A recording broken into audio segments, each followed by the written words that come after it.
জানিয়ে দিব হাতে থাকা সর্বশেষ আপডেট আন্তর্জাতিক সংবাদ। প্রথমেই সংবাদ শিরোনাম। সশস্ত্র বাহিনীকে রণপ্রস্তুতি ও রণশক্তি বাড়াতে বললেন ইরানের সর্বোচ্চ নেতা। এরপর জানিয়ে দিব চীন সীমান্তের কাছে গুরুত্বপূর্ণ শহরের দখল নিল মিয়ানমারের বিদ্রোহীরা। এদিকে তাইওয়ানের কাছে চীনা সামরিক মহড়ার আশঙ্কা। আরও জানিয়ে দিব কৃত্রিম ধর্ম তৈরির চেষ্টা করছে ডিজিটাল আন্দোলন, বলেছেন এরদোয়ান। সর্বশেষ জানিয়ে দিব সিরিয়া ও লেবানন সীমান্তে প্রথমবারের মতো ইসরায়েলি হামলা। এতক্ষণ শুনছিলেন সংবাদ শিরোনাম, এবারে বিস্তারিত। তবে অনুরোধ থাকবে ভিডিওটিতে একটি লাইক করবেন এবং কমেন্ট করে জানিয়ে দিবেন কোন জেলা থেকে আপনি আমাদের এই ভিডিওটি দেখছেন। সশস্ত্র বাহিনীকে রণপ্রস্তুতি ও রণশক্তি বাড়াতে বললেন ইরানের সর্বোচ্চ নেতা। ইসলামী প্রজাতন্ত্র ইরানের সর্বোচ্চ নেতা আয়াতুল্লাহ উজামা খামেনি বলেছেন, সশস্ত্র বাহিনীর সবচেয়ে গুরুত্বপূর্ণ দায়িত্ব হল রণপ্রস্তুতি ও রণশক্তি বৃদ্ধি করা। ইরানের নৌবাহিনীর বেশ কয়েকজন কমান্ডার ও কর্মকর্তা বুধবার সর্বোচ্চ নেতার সঙ্গে দেখা করতে গেলে তিনি এ আহ্বান জানান। ফার্সি 1359 সালের 7 আয়র মোতাবেক 1980 সালের 28 নভেম্বর ইরাকের বাথিস্ট শত্রুদের বিরুদ্ধে ইরানের পেইকান ফ্রিগেটের বীরত্বপূর্ণ সাফল্যের বার্ষিকী উপলক্ষে বুধবার এই বৈঠক অনুষ্ঠিত হয়েছে। ফার্সি ক্যালেন্ডার অনুযায়ী ইরানের এই দিবসকে নৌবাহিনী দিবস হিসেবে পালন করা হয়। ইরানের সর্বোচ্চ নেতা বৈঠকে বর্তমান বিশ্বে নৌবাহিনীকে অত্যন্ত গুরুত্বপূর্ণ এবং প্রভাবশালী বাহিনী হিসেবে অভিহিত করেন এবং অভিযান পরিচালনা, গোয়েন্দা তৎপরতা, সহায়তা প্রদান, নির্মাণ কাজ ও উদ্ভাবনী তৎপরতায় নৌবাহিনীর ভূমিকার প্রশংসা করেন। তিনি বলেন, সশস্ত্র বাহিনী বিশেষ করে নৌবাহিনীর সকল কর্মকাণ্ড ও পরিকল্পনায় এই বাহিনীর প্রস্তুতি ও রণশক্তি বৃদ্ধির বিষয়টিকে গুরুত্ব দিতে হবে। আয়াতুল্লাহ খামেনি বলেন, শত্রুদেরকে আক্রমণ থেকে বিরত রাখতে যুদ্ধের ক্ষমতা বৃদ্ধি অত্যন্ত গুরুত্বপূর্ণ। তিনি জোর দিয়ে বলেন, সশস্ত্র বাহিনীর প্রাথমিক দায়িত্ব হল শত্রুদের আক্রমণ প্রতিহত করা। তিনি ইরানের সমৃদ্ধ রণশক্তি ও সামর্থ্যের বিষয়টি তুলে ধরার উপর গুরুত্বারোপ করে বলেন, এর ফলে শত্রুরা বাস্তবিক অর্থেই এটা উপলব্ধি করতে পারবে যে সংঘাতে জড়ালে তাদেরকে ভয়াবহ পরিণতির সম্মুখীন হতে হবে।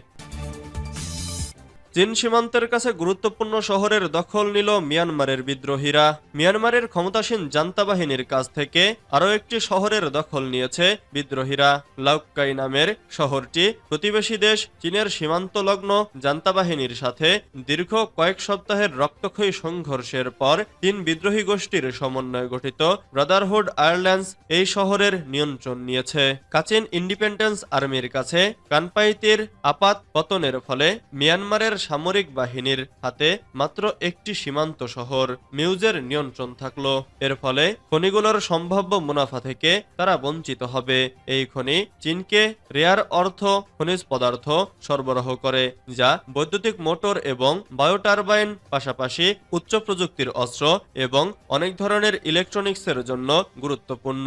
কিআইয়ের মুখপাত্র কর্নেল নওবু বা সামরিক বাহিনীর মুখপাত্র গেটসুই কেউকেই মন্তব্যের জন্য একাধিকবার অনুরোধ করা হলেও সাড়া দেননি। তবে বেশ কয়েকটি স্থানীয় গণমাধ্যম গত সপ্তাহে কানপাইতির পতনের কথা জানিয়েছে।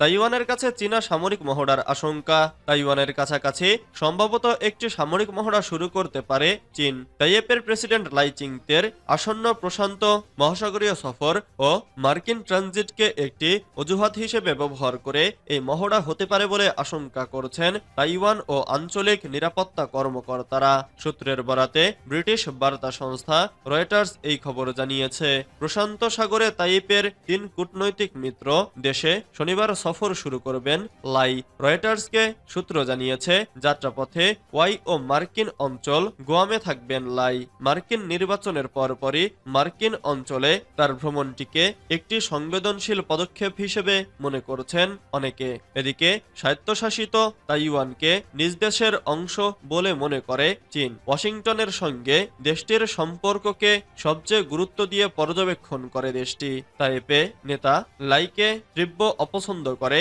বেইজিং তাকে বিচ্ছিন্নতাবাদী বলেও অভিহিত করে। সফরকালে যুক্তরাষ্ট্রে থামার বিষয়ে আনুষ্ঠানিকভাবে এখনো কোনো তথ্য নিশ্চিত করেনি লাই এর কার্যালয়। তবে তিনি সফরের উদ্দেশ্যে রওনা হওয়ার আগে শিগগিরই বিস্তারিত জানানো হবে বলে আশা করা হচ্ছে। এই সফরের সঙ্গে পরিচিত সূত্রগুলো আগে রয়টার্সকে এমনটিই বলেছিল।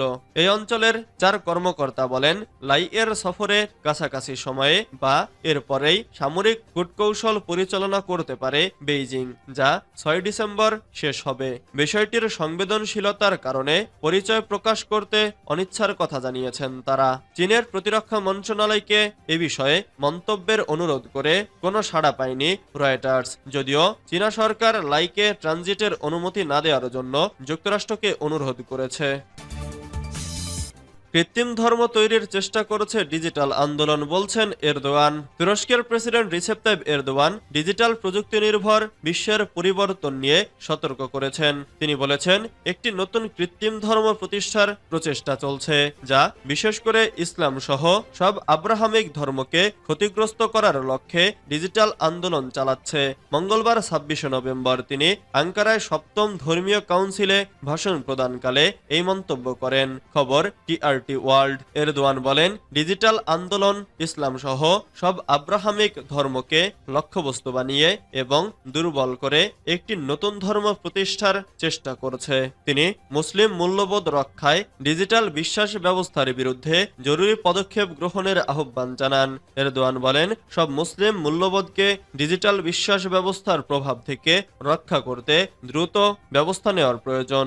ধর্মীয় পরিষদ ও ডিজিটাল বিশ্বের প্রভাব নিয়ে আলোচনা করতে তুরস্কে 2 দিনের আয়োজন অনুষ্ঠিত হয়। এতে ইসলামী পণ্ডিত, ডিজিটাল কন্টেন্ট নির্মাতা, যোগাযোগ বিষয়ক বিশেষজ্ঞ ও AI বিশেষজ্ঞরা অংশ নেন। সিরিয়া ও লেবাননের সীমান্তে প্রথমবারের মতো ইসরায়েলি হামলা। লেবাননের উত্তরাঞ্চলীয় সীমান্তে সিরিয়া সংলগ্ন 3টি স্থানে প্রথমবারের মতো হামলা চালিয়েছে ইসরায়েল। মঙ্গলবার 26 নভেম্বর গভীর রাতে এই হামলা চালানো হয়। লেবাননের পরিবহন মন্ত্রী আলী হামিয়ের বরাতে ব্রিটিশ বার্তা সংস্থা রয়টার্স এ খবর জানিয়েছে।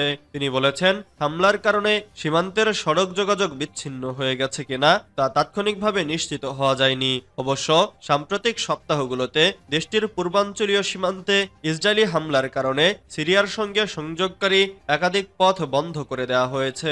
এই হামলা এমন সময় চালানো হলো যখন মার্কিন প্রেসিডেন্ট জো বাইডেন হিজবুল্লাহ ও ইসরায়েলের মধ্যে অস্ত্রবিরতি চুক্তি কার্যকর হওয়ার ঘোষণা দেন। বুধবার স্থানীয় সময় ভোর 4টা থেকে চুক্তিটি কার্যকর হয়। সিরিয়ার রাষ্ট্রীয় বার্তা সংস্থা জানিয়েছে, এই হামলায় 4 জন বেসামরিক নাগরিক ও 2 সেনা সদস্য নিহত হয়েছেন।